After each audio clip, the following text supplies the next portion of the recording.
Hi everyone, my name is Bryant Francis, coming to you live from the Gamasutra Twitch channel. For once, I am not this very tiny box shoved off screen, desperately pleading for attention. For once, I am here in the bottom left-hand corner, alone from all the other faces that you see on the screen. But I am here for once. I'm joined today by three faces which are in the center of the screen. Three excellent game developers who have been kind enough to join me today. In order, Francesca, Kat, and Lauren, could you please introduce yourselves? Yeah, hi everybody. My name is Francesca. I'm a game developer based out of the Boston area. I'm currently a full-time indie developer, but I also work with organizations like Girls Make Games, just kind of like, teaching, raising awareness about game development as something that you can actually do as a job, which is really great. So that's what I currently do. Hi, I'm Kat, and I am a game developer with Brooklyn Gamery. In addition to that, I also am a full-time product designer at Etsy. I helped to co-found the Code Liberation Foundation in 2013, which is a group that helps women and non-binary peeps to learn to make games, mostly in New York and London. Other than that, just like making weird, awkward stuff that makes people uncomfortable. That's what I enjoy. Hi, I'm Lauren. I'm a systems game designer at Hangar 13 Studios. About a few years ago, I graduated from UC Santa Cruz. I did a bunch of stuff in their academic games program, a bunch of weird sciencey games, from a game for DARPA to a cool procedural story game. And after I graduated, I spent a little time at Zynga, and now I'm here at 2K at Hangar 13. I just shipped Mafia 3 last year. So, yep, that's me. That's awesome. I'm super glad you all joined us. I actually went out after, when I was looking for this panel, to kind of introduce everyone in the audience to why these three wonderful developers are here. I was kind of interested in just grabbing a bunch of developers who were still kind of working their way up in the games industry to get their opinion on a bunch of questions, sort of like how is life, how are things now compared to how older game developers sort of give advice, like sort of how they present things as in the game industry. What's changed? What do you need to get a career right to start your career right now? And I should also apologize. I am a little sick, so if my words don't arrange sentences in the right order, I apologize in advance. But I'll do my best here today. Hopefully they'll be doing all the talking from here on out, and I'll just be asking questions. So to start off, could each of you and we'll just go with the order of Francesca, Kat, Lauren. So whenever I ask a question, we'll just go in that order every time to make it easy. Could each of you please describe what got you started, what made you want to make games, and what has your path through the industry been like so far? Mm-hmm. So for me, similar story with everyone, grew up playing games, and until I was in high school, I had no idea that this was sort of like a viable career that one could pursue.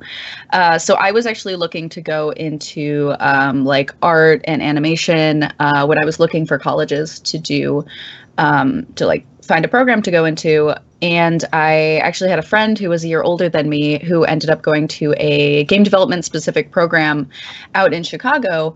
And prior to that, I had no idea that was even a thing you could do. So I started looking into it. I found a bunch of universities who are now offering this. So that's since we're talking about sort of new developments in the game industry and kind of how people are finding their way into games. My course was kind of through a game specific program where I focused on doing 3D art as well as writing for games. So that's kind of how I got my start. I started working with some cool organizations like Girls Make Games while I was still in college, doing club stuff as well. I was working with the game development club on my campus almost the whole time I was in school. And I was very lucky. I went to school out in Worcester, so I was an hour outside of Boston, which is this awesome hub for indie development. And there's meetups that happen. There's at least one a week. It's exhausting how many awesome meetups there are. out in Boston. So I was really, really lucky that I had this awesome community to kind of bolster my interest and, help me kind of get my foot in the door with that. And after I graduated, I did find a job. I was working for about 6 months on the contract in Boston with a company called Proletariat. They do a bunch of Twitch streaming and stuff. They're working on a game Streamline that is specifically made to be streamed, so it has viewer interaction. So that I was doing that until very recently, and now I've kind of transitioned into full-time indie development, which I've been doing kind of part-time my whole time throughout college and while I was working a full-time job as well. So that's kind of how I got where I am now.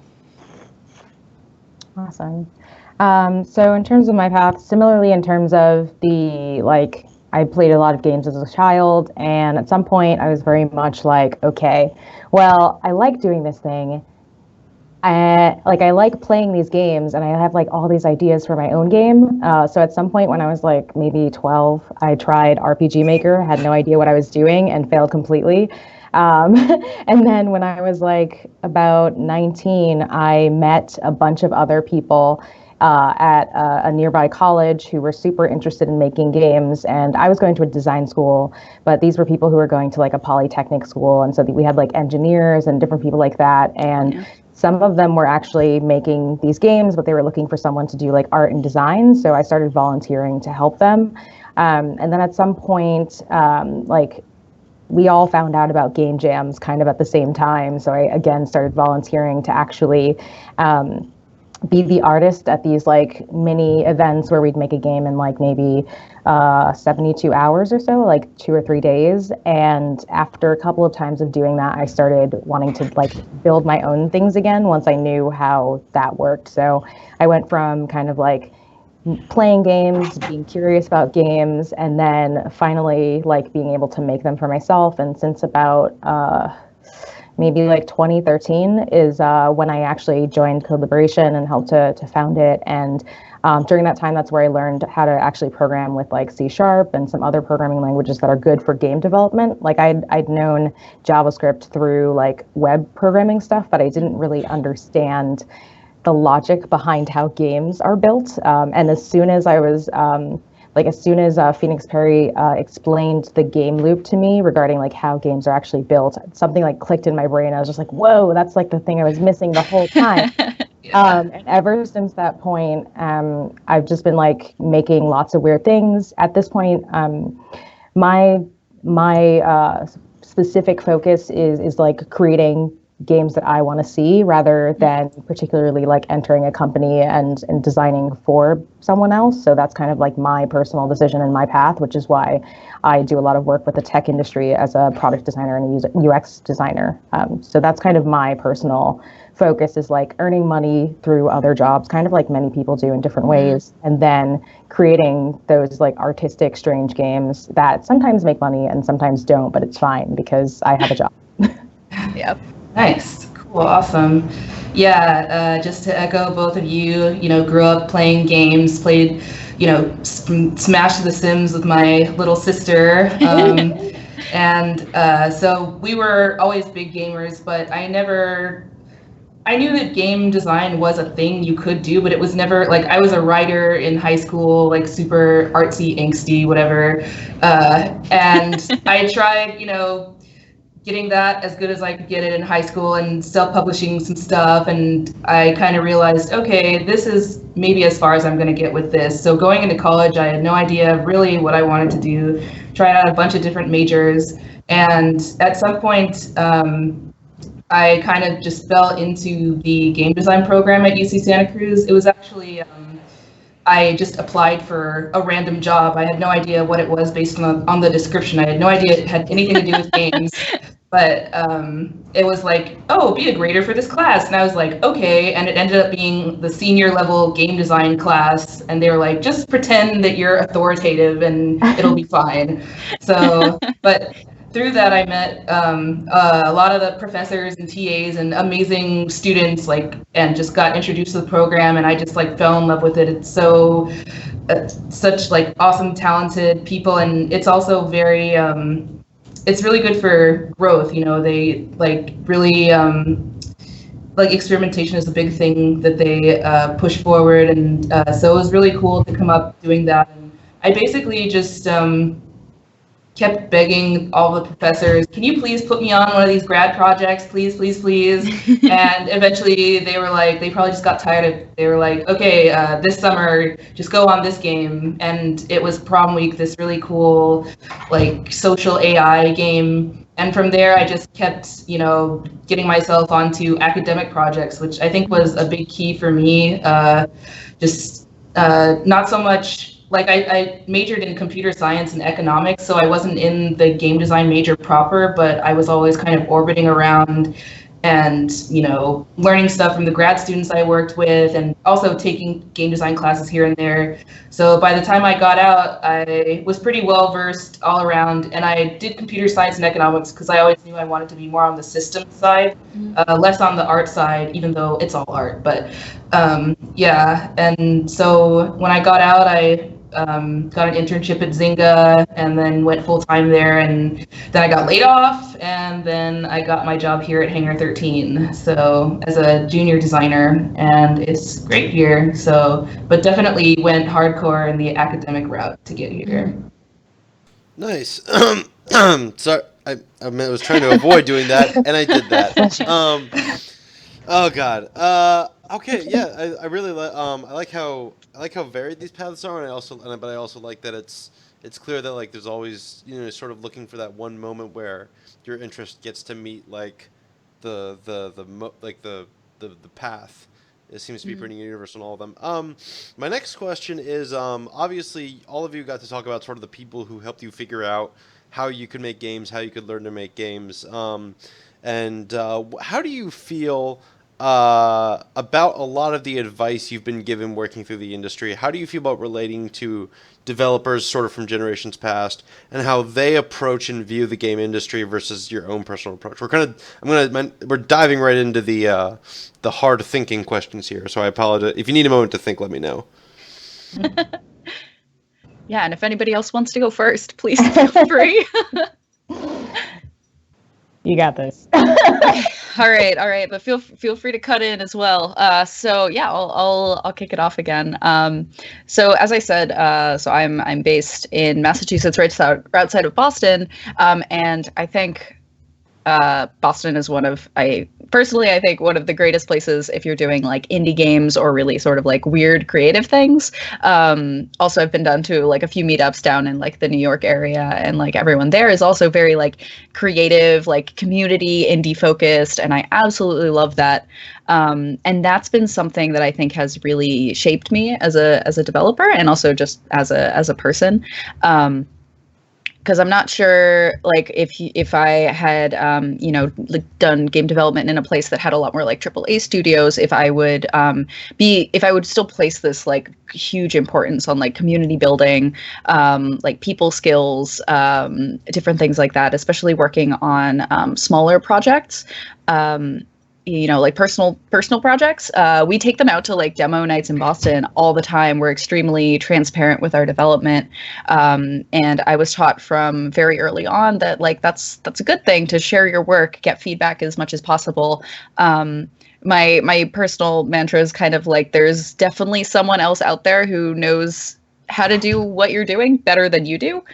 So find those people and get that feedback, and just talk with them and be constantly learning and like bouncing off of the people around you. And I feel very fortunate that I've lived in a place and had people around me that were always, there to kind of back me up and like tell me when I was screwing up monumentally as well. It's very, very helpful. Truth. Yeah. I mean, I think my opinion is, there's definitely a lot of people who are really supportive and want to make sure that like game development continues to be a thing that more people can do and making it more accessible. I think at the same time, it's interesting because like maybe this is me as like someone who came into it without going to school for it, but I found it really challenging to like figure out things like how to submit games to like different events and like all these little things that people don't really talk about for some reason. And I don't know if it's just like me as a person who didn't go to school and like work through the network that way. But I found it really challenging to like figure some of these things out. And it was very, very opaque. Yeah, So I definitely agree with you. yeah, Even coming from academics, yeah. that's pretty rough. I mean, like it was nice to eventually find people who are willing to like advise and like provide that mentorship, but like I found that super challenging. And I've heard varying stories from different people that like kind of come down to you need someone who's like going to be there and like kind of drive some of those things for you. And if you don't find that person who's like your mentor or like as a person who's more experienced, then it's kind of really challenging to like know what to do in these situations or find those connections. Like I'm still figuring out publishing. Oh yeah. That's a whole other level of just like what. Mm. So that's been interesting. And then just in general, like you were talking about like the idea of like sharing your work more often. I think like a lot of people who've been in game development for a longer period of time are a little bit more secretive of their ideas and like this whole concept, especially at larger companies, which I totally understand because like leaks are a huge thing when you're a gigantic company. But there's something that I really like as a person about like transparency in like the sense of sharing your work pretty often and trying to get feedback from people. And I think there's kind of an interesting contrast between people who have been in the industry for a longer amount of time, especially at these larger companies, versus people who are just like, whatever, like just ship it and see what people think. Yeah. It's not garbage. Yeah, and there's also kind of this new kind of trend of like developer dialogue between players and the creators, like through things like Steam Greenlight and dev blogs and kind of longer like release periods than there were traditionally. And then we have live games now, so it's like you kind of have a longer timeline to talk to people as opposed to in the past. So that helps with transparency too, which is cool. For sure. But yeah. Yeah, no, I definitely agree. While I was working at Proletariat, my day job there was I was working on their community team, and they brought me on specifically for a game that was launching into early access. So yeah, there was a lot of that back and forth of this, like developing this relationship between players and developers and gathering feedback and using our community to then make our product better. The indie studio that I'm working with now, yeah, as you said, Kat, like we're figuring out marketing, which is something that I've never done before. PR? Yeah, so this is something that we're kind of figuring out like as we go along. But yeah, again, figuring out like how to reach out to a community and how to reach out to players who can then give you feedback on your game. I also realized I didn't say the name of my studio yet that I'm working with. So we are Contigo Games. So it's at Contigo Games on Twitter if you want to check it out. We make like multiplayer games.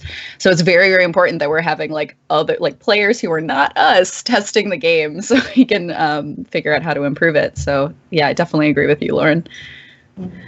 Yeah, and for me, I did a lot of stuff in academia, and they're awesome, cool, more experienced and wizened professors there, obviously. But at my studio, it's a AAA, studio, pretty big, comprised of kind of a lot of other 2K studios that melded together, and there are like a lot of really, really senior people here. I think I'm probably one of the youngest people on the team, so it's just been really cool kind of learning from everybody here. Everybody is like super supportive and super helpful, and like learning like I know how to script and stuff, but learning how to really like do it for a big project and putting actual shippable stuff and into the game, and like having this senior scripter look at it and tell you you're doing this and this and this and this wrong. It's like, oh cool, great.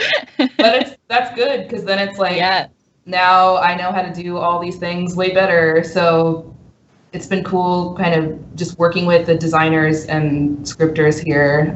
It's been like a really great experience for me. So yeah. Cool. This is kind of I was going to ask one question, but I think it's a better opportunity to segue off of that into something that's kind of for Kat and Lauren. But Francesca, feel free to jump in on this as well. What do you feel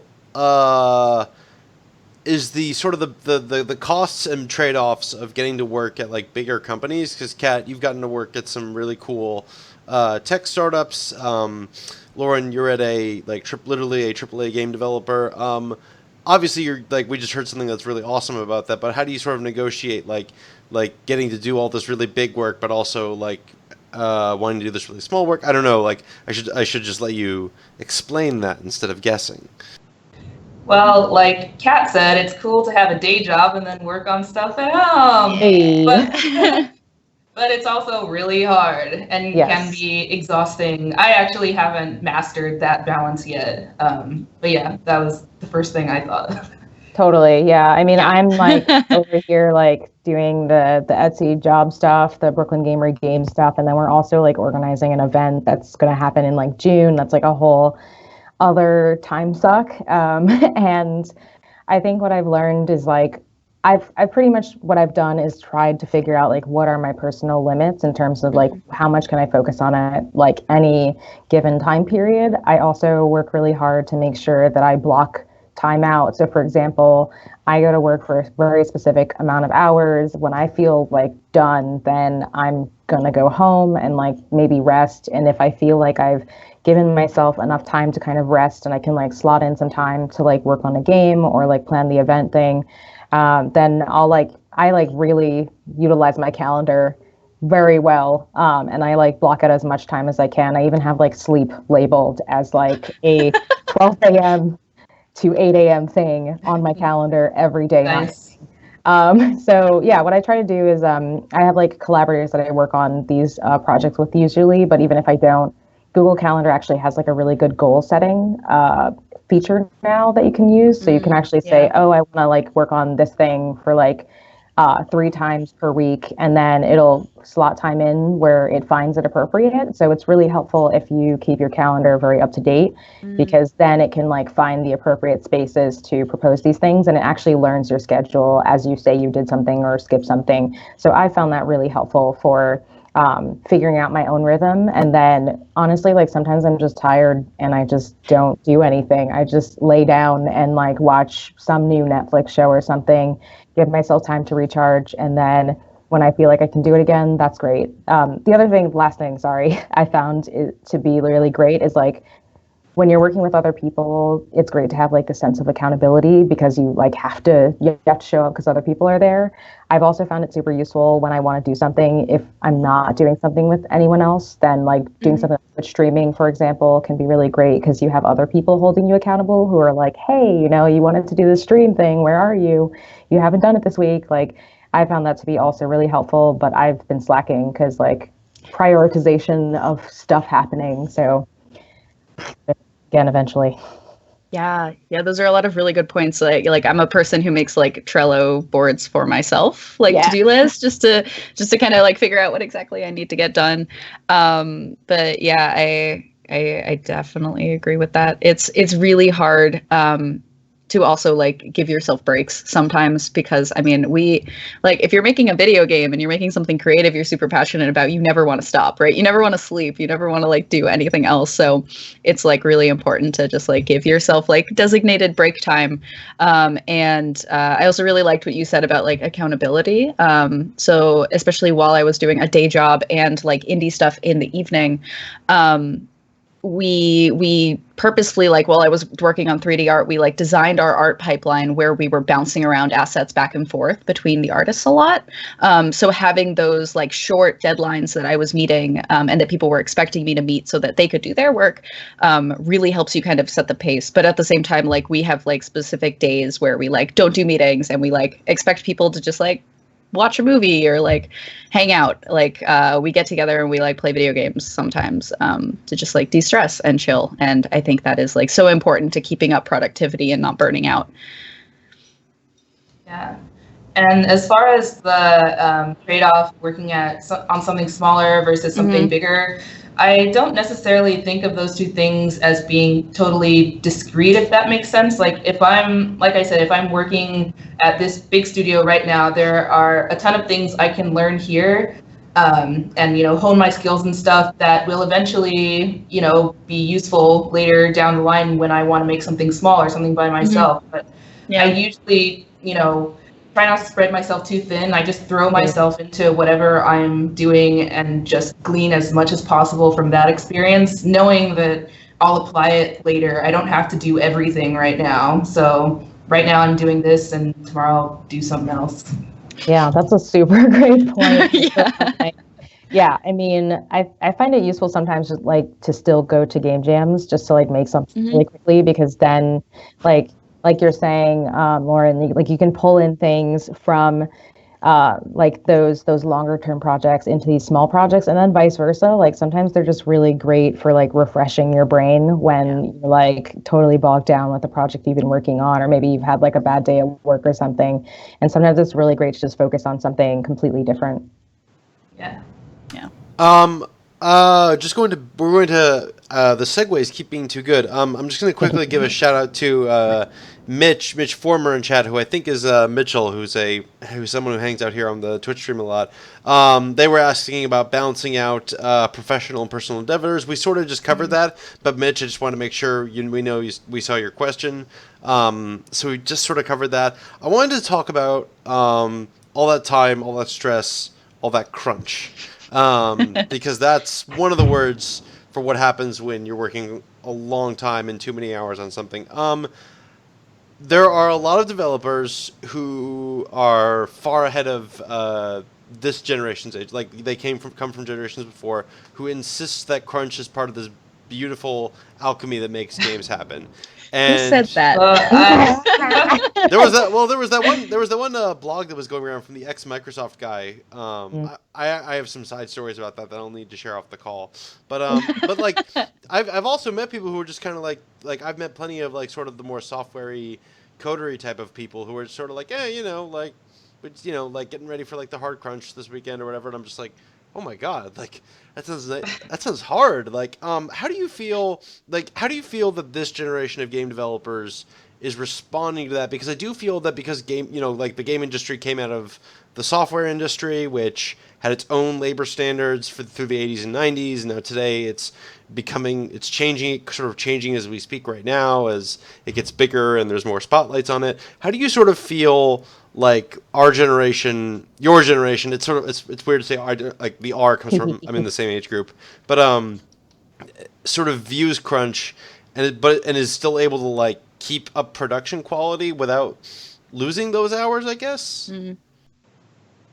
Well, as far as in college, a lot of students definitely emulated the crunch thing, and I don't know if it was a product of like lack of experience, lack of time, probably all factored in, or actually having this kind of romanticized idea of like, oh, the AAA developer who crunches at work and just like this, amazing. But I don't think people are super into it as far as I can tell, like need it like at my level, generation, whatever. And also at Hangar 13, one of our goals as a studio actually is to eliminate crunch or like drastically minimize it. I've heard so many horror stories from like a lot of guys from here, or from LucasArts and 2K Marin and all over the place, and they have these horror stories of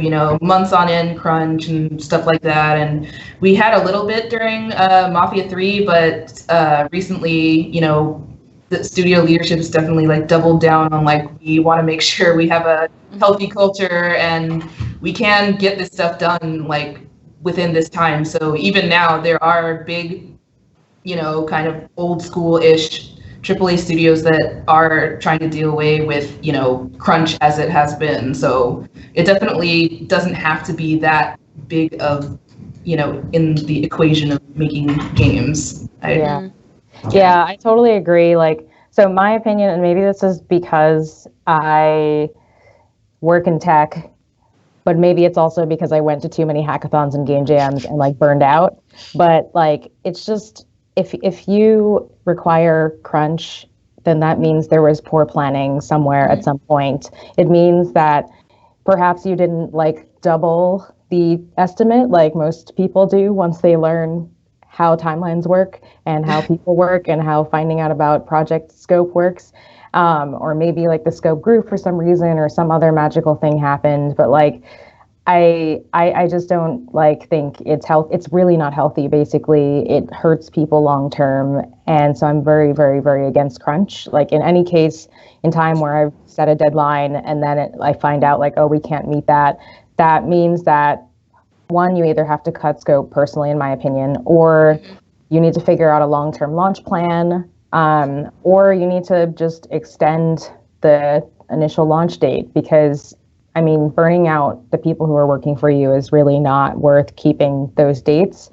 Um, I don't know, like that's my personal opinion about like just thinking about like the health of human beings and that like I've heard enough stories about like people working literally every day of the week and like really, getting like basically killing themselves to ship a project on time. Yeah. And I don't think that's healthy. And that's probably part of the reason that I work in the tech industry, because I think in tech, people are a bit more willing to change deadlines in certain cases. And obviously it's different depending on the scale of your company in tech, but I'm just very wary of like the whole idea of like sacrificing your life because someone didn't plan something appropriately. Yeah, no, I definitely agree that like, yeah, if you do have crunch unplanned or planned, I guess, if people do that, yeah, it's definitely some sort of yeah, I'm like, I hope that's not a thing. Yeah, it definitely shows like a failure of foresight of project management and knowing like what is actually achievable for you and your team feasibly, right? Yeah, and I mean like don't overwork because overworking can actually kill you, and if you're dead, you can't make cool games anymore. So that's important. But I also wanted to chime in on Lauren's point of like game development while you're still in school, which I think actually the whole format of how school works, like semester systems, and you have finals, right? Like that whole timing, that whole system reiterates this idea of crunch, right? So while I was in school, the university I went to, we actually weren't on like a regular semester system. We did 7-week terms. So imagine doing development where you're doing like an entire game project in the span of 7 weeks, right? So doing that, it's kind of like the beginning. You're kind of like, okay, cool, we're getting acquainted with the project, and the last like 2-3 weeks were constant like just crunch, trying to achieve what we had thought we were going to be able to accomplish. So I find that this pattern is something that I'm struggling to break out of, but I'm learning. I'm learning how to do that and how to actually plan ahead and manage my team and my time a lot more effectively, so that we don't do that. But sometimes it does happen, and we feel very productive but very burned out, and then we always have to take a break, after that crunch and after that deadline. So in turn, the hours I think actually balance out the same, since we do need kind of a rest period after we do that crazy crunch. So, but I definitely do see a shift where crunch is something that is like, oh, if you work in games, you do crunch, right? So I'm definitely seeing a shift now where people are like, that's actually not a good thing. Let's try to fix that. So yeah. I'm going to jump in with one follow-up question. I think that's worth calling out, though, that game student, we're telling high schoolers to go to game school, and then at game school they learn they get their first taste of crunch, or maybe they go on a game jam and learn how to make a game in 48 hours with no sleep. And then how do you feel? What's kind of the one thing you wish you'd learned when you were in that stage of your life that could have helped, like, sort of waylaid you from that path? Like, is there anything now that you would wish you could say to your younger self, or at least like wish was in the program back then to help you not sort of be ejected from school with this trailing smoke and like 2 engines burned out kind of deal? Yeah, I think the word that Kat has already mentioned that immediately comes to mind is like scope, like scoping your project. Smaller scope, please. Yeah, and like scope is something that is definitely learned, because you have to learn, what you're capable of creating in what amount of time, and how are you going to make a quality game in X amount of hours, right? So that's definitely something that is learned, and I'm definitely still learning as well. Yeah, it should be taught. Like, yeah, like as much as programming as much as art, like project management and producing should be like just as big a part of the curriculum because it impacts everything as much as your actual ability to make the game, like the hard skills. But I was on the opposite side of the program. I wasn't in like the program, like I said, but for 4 years I actually was like a grader slash TA for the game design program at my school. And we were on a quarter system. I forget now how long quarters are. It's like 5 or 6 weeks or something. Mm-hmm. But for seniors, they would make a game within the span of a year, which is 3 quarters. And each year, there were the teams that tried to make a huge RPG, like amazing thing they've had in their hearts since they were 5 years old. And that last quarter, right? Is great. Yeah. But like, as the years went on, a trend started coming out. Like the games that did the best were the ones that just focused on one really, really interesting thing. Like for students, I think it really helps to just find one really cool, like crystallized idea and have a small little agile team and really just make that one thing come to life. And that's kind of the advice that I would give, I guess. And also, once they were seniors, they had already done a few other games classes, done a lot of programming classes, so they were pretty well versed in like what they could do. So just being honest with yourself and about people on your team, like really important. And and right now I'm actually on the board of advisors for the UC Santa Cruz Masters program. So I'm seeing a lot of those games come out too, and definitely like the more you're familiar with what you can do, the easier it is to estimate what you can do, and the more uncertainty you have, the bigger buffer time you should probably give yourself, just to budget for that uncertainty. Mm-hmm. Yeah, awesome points. I think in addition to that, firstly, oh my God, I was like one of the first projects I tried to make with my friends when I would visit that Polytechnic school was totally just like one of those magnum opus games. We literally had probably like 20 pages of story written. Oh my God. It really never happened. Yes. We were babies and we had no idea what we were doing. But besides that, I think learning how to actually I wish I knew more, or I wish I knew back in the day, how to actually connect with people and to go to these different events and to actually start connecting with people and learning from them and sharing my ideas with them a little bit more. I didn't really know how to do any of that. And I guess now that's why I'm trying to create things that help people do those things a bit easier, get practice showing your game at stuff and all of that kind of stuff. When I was in design school, we also had design awards and design shows, and I was always really freaked out by the cost of submission, and that ended up being a detriment to me because a lot of prestige comes out of these things, and people really do care about awards and stuff. So I wish that I had put a little bit more time and effort and budget aside some money to actually submit the projects that I was making to these award shows. So I definitely suggest that anyone who's making games, even if you're just an indie developer, submit to as many things as you can. Yeah, there are organizations also locally we have the Boston Festival of Indie Games where they do charge a submission fee, but even if you don't get into the showcase, they actually send you feedback from their curators who took the time to play your game, and I think that feedback is pretty much worth the cost of the application.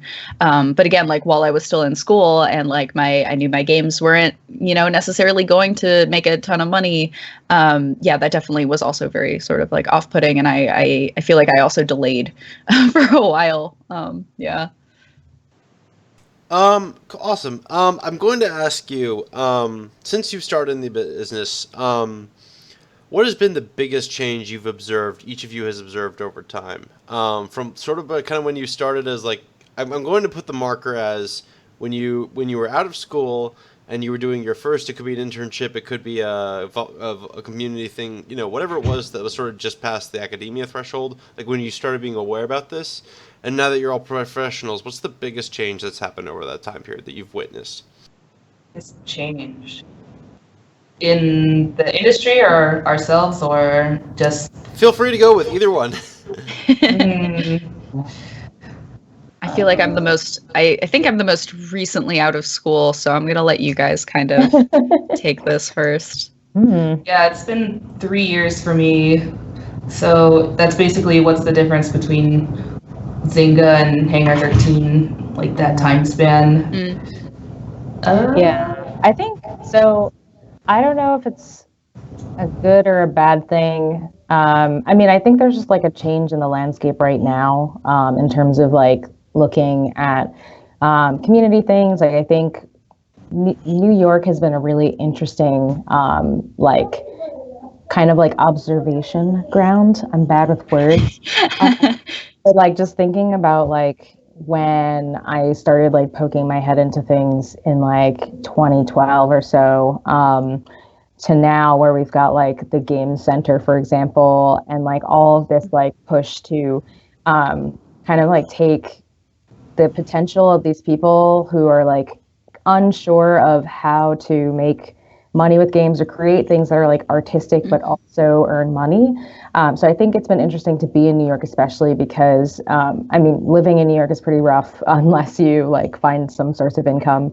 So I think maybe one of the biggest things I've noticed is like I think New Yorkers as a community are trying to answer the question of like how can you make these artistic weird things, and maybe this is a shift that's happening. It seems like it's also happening just in general, like how can you make these weird artistic things but also make money with it. And it's not like that's not a question that's been asked forever, like looking back at games in like the 90s that were like super weird for like the Dreamcast and other things like that. Like people have been doing this for a while, but I think maybe it's coming around again. Like how can you make these small weird things really quickly and still earn a profit from it and continue to like be creative and weird and do these funky fun things. So yeah, definitely.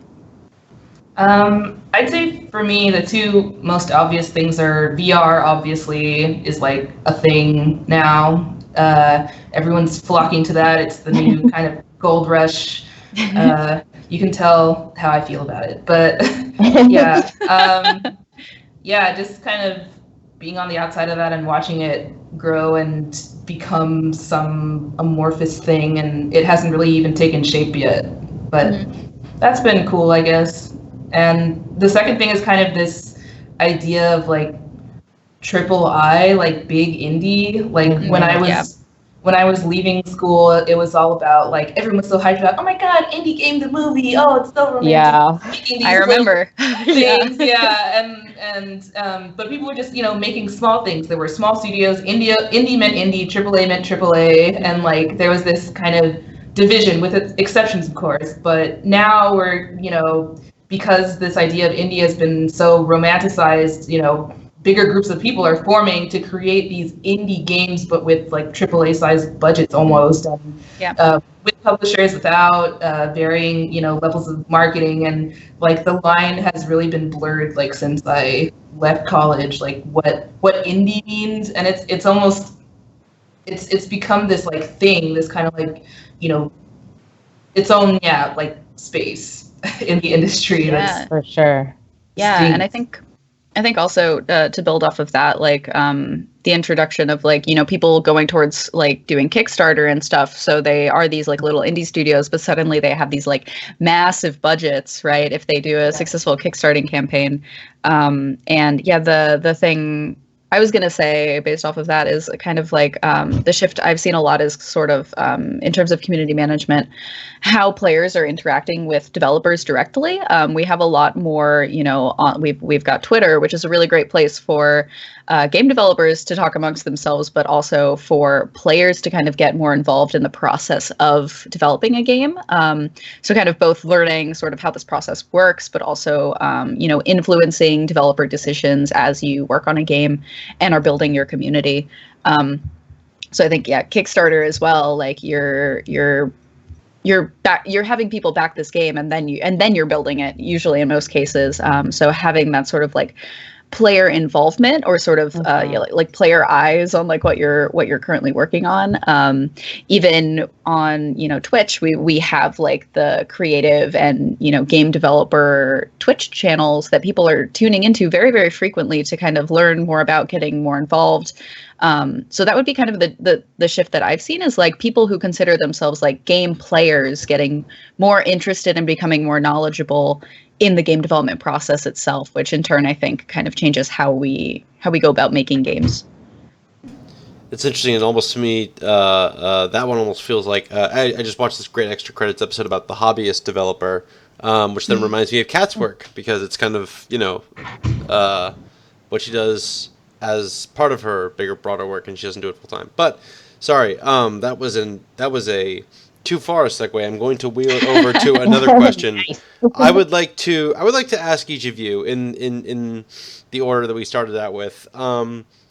Could you explain for the audience what your personal like design or game making philosophy is? If it's a sub part of the craft, you can feel free. Like, how would you talk? Like, feel free to I want to kind of give you guys the chance to talk about how you personally see your own games you work on, and if there's any super thing you're interested in, or super I love listening to people talk about their work like this. Yeah. Yeah, so as I mentioned, right now the little indie studio that I'm working with, we focus on like multiplayer games. So right now we're developing a sort of like arcade style shooter, but it's entirely 2-player cooperative. So let me see. Like as Kat said, like I'm very interested in making kind of like interesting experiences that people haven't seen too much of. Our game that we're working on right now is called Starcrossed, and it's actually got this whole like magical girl, like really pink, sparkly femme aesthetic. Yeah, it's and that's something that it's like we started working on this because like that was something we were like, this is a cool thing and not something that we see a lot of. And definitely we see that the players who are becoming interested in our game are also taking note that like that's something that is a little unusual. We brought it to PAX East this year and people were like, oh, local co-op is great. But also like seeing something that is like very like pink and sparkly is, it contrasts a lot of the other stuff that is, currently being shown at like big expos like PAX.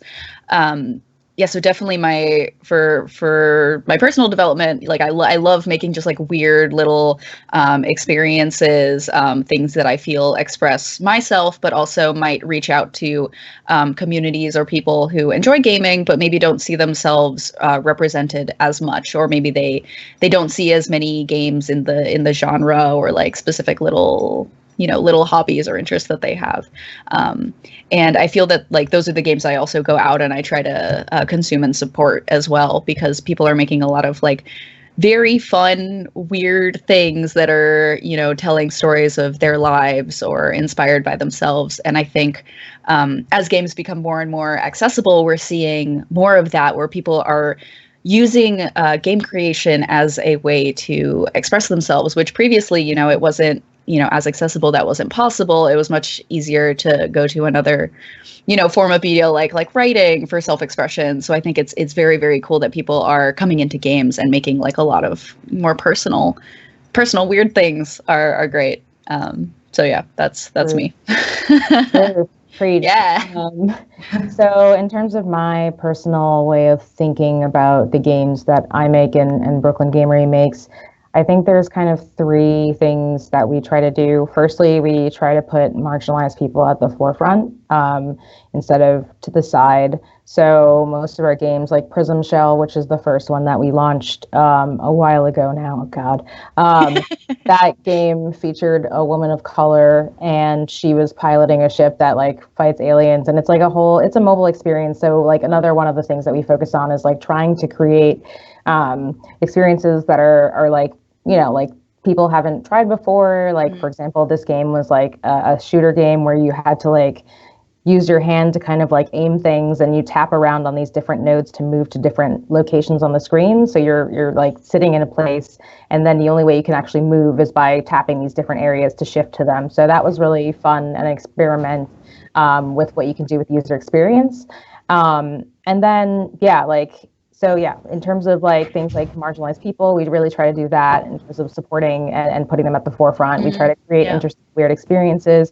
And then we also try to, or I like focusing on like things that are somewhat realistic sometimes. Like if I'm making a game that's like, if sometimes I like to make games that are like weird mechanically, but are also realistic and depict realistic situations. So that's where I came up with Breakup Squad, which is a game that's literally about two exes who are at a party who still have feelings for each other, and three friends have to keep them apart. The whole game is literally a realistic situation, but then you add in like basketball almost mechanics, or like trying to like physically block these people from touching each other, and then it just becomes really weird and awkward. So there's something really fun about like playing with these realistic situations and then turning them into video games, and then people like have these really fun, awkward conversations, and they start screaming, and it feels really relatable. Those are my jam. Yeah, nice. Yeah, for me, it's kind of split into two parts: the kind of big team designer part, and then the personal design part. And like, so at Hangar 13, being a designer almost feels like you're kind of a hub for whatever you're working on. You kind of have to, you write the specs, you bring together, a small group of people to flesh out the idea. You have to champion the idea and, push it forward. And then as that feature builds out and more people, get onto it, it's like a transition from, owner to kind of presiding over, and also implementation, and just like depending on how senior or junior you are, you either take a bit more of a backseat and work more on implementation, or you keep kind of the lead at, it's just so many different moving parts. So when I think about designing things for work, I just try to kind of like, when I take the first stab, I try to design something as holistic and all-encompassing as possible. Try to, define all cases that I can like possibly think of. Everything that anything from like questions that artists would want answered, animation, other designers, basically be like the question answerer and also entertainment creator, like both those hats at the same time.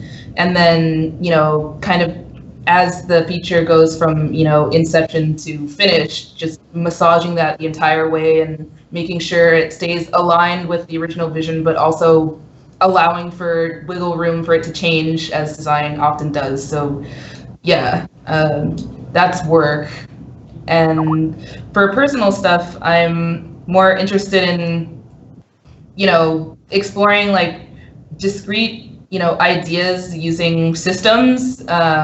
And I really like weird stuff too. Like, I'm not interested in making anything with a gun in it, like, or anything with like, even like, human models or anything like that. Like, when I made a game in college, me and the two other people, we put stuff on the board that we don't want in the game, like no guns, no big narrative, no this, no that, and just crossed all those things out. And what we were left with was like, okay, well, we don't have all the things that are normally in games, so what are we gonna make? But I like being in that space of like, what is this? This is some weird new thing, but like, that's the kind of stuff I like to sink my teeth into. Mm-hmm. Yeah, I definitely think there's sort of this different of the larger, maybe sort of like AAA mentality of like games as a product, like a consumer product, where the goal is financial stability and money, which is definitely a viable motivation. Yeah, but then so I think from hearing what you guys like to make, there's also the shift of like making more and more personal games, and just like weird things for self-expression and experimentation, which I think is so cool. Yeah, and one thing that you said about consuming games, and this kind of also is like maybe a piece of advice, but I think that like consuming all different types of games is really important for design.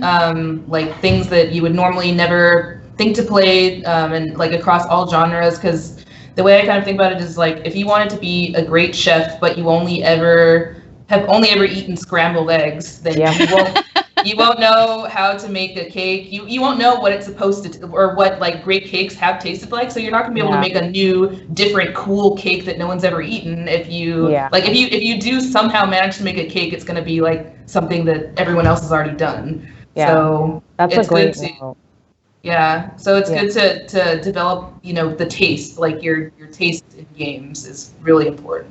Yeah, just on that note though, like advice to everyone, like maybe it's just me, but like when I started to make more games, I like started playing less, and you really need to like keep doing your research. Like treat it as a part of the process. Just like don't stop playing games. Like make sure that you keep doing it. Yeah. Yep. All right. Thank you. Oh God.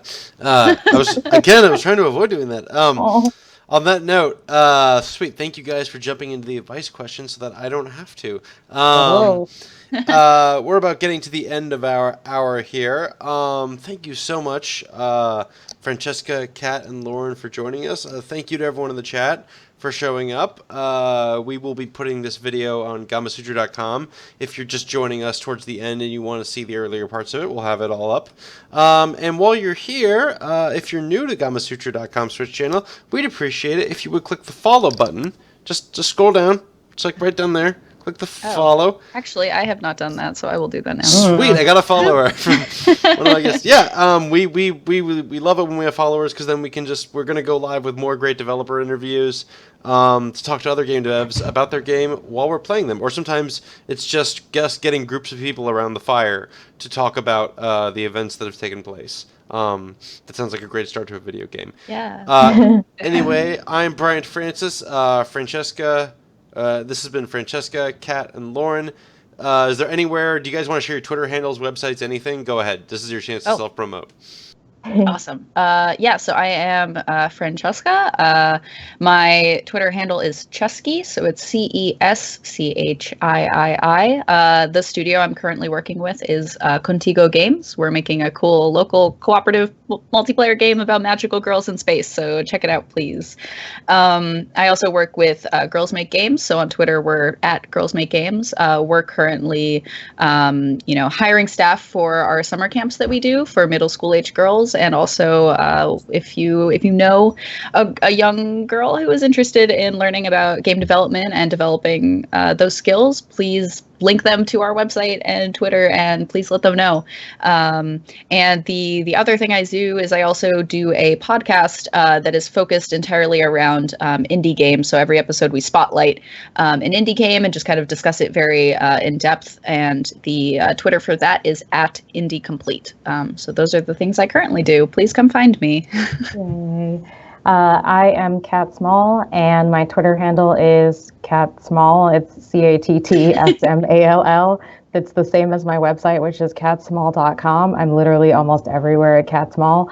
And my games company is Brooklyn Gamery. That's the Twitter handle, and the website is brooklyngamery.com. We are organizing an event this June, it's June 24th to be exact, at the Schomburg Center in Manhattan, Harlem to be specific. It's called the Game Devs of Color Expo. The website is gamedevsofcolorexpo.com. I'm very literal with my links. So check that out. And the most recent game I've released is Breakup Squad. The website is breakupsquadgame.com because breakupsquad.com was taken. Play Breakup Squad. No. Well, go to breakupsquadgame.com. Play the game. Thanks. I'm Lauren Scott. My Twitter handle is at Lauren_E_Scott. And I work at Hangar 13, a 2K game studio based in Novato near San Francisco. And if you want my outdated website, it's laurenscott.games. Right on. There you go. All right. Thank you, everyone, for joining us. We'll see you on Friday, hopefully. And I could be proven wrong, but I just seem to have locked down someone from the team who worked on Prey will be joining us. So we'll play Prey with Nice. someone who worked on Prey. Cool. Okay. I got it out. All right. Bye, everyone. Bye. Bye. Bye. Thanks.